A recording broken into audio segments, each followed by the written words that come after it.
गली गली हो।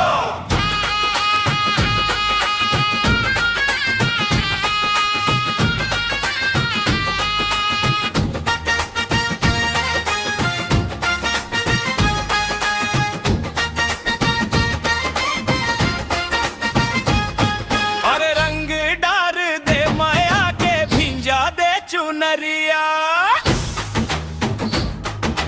अंगना मनाचे गोरी बाजे ढोलक मुरलिया। अरे फागुन के मस्ती छाए गांव गली सब झूमे गाए। रंग डार दे माया के भिंजा दे चुनरिया। रंग डार दे माया के भिंजा दे चुनरिया। रंग डार दे माया के भिंजा दे चुनरिया।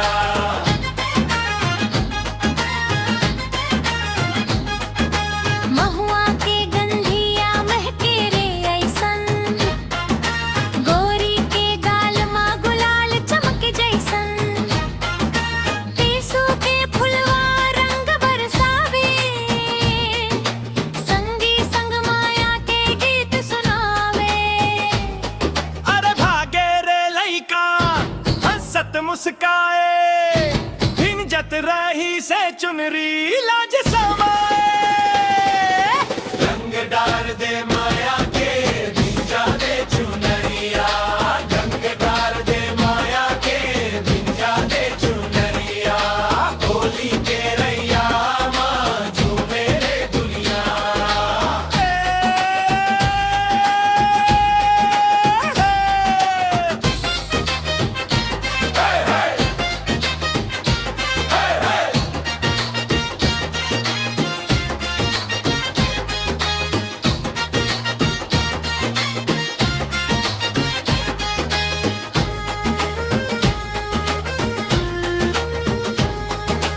नदी किनारा मस्ती छाए,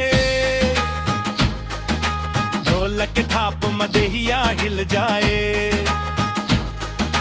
गुलाल उड़े जैसे बादर छाए, माया के रंगले सब भींज जाए। अरे संगवारी सब गावत जावन,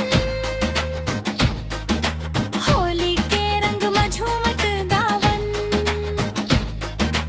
माया के रंगला कभू न धोना,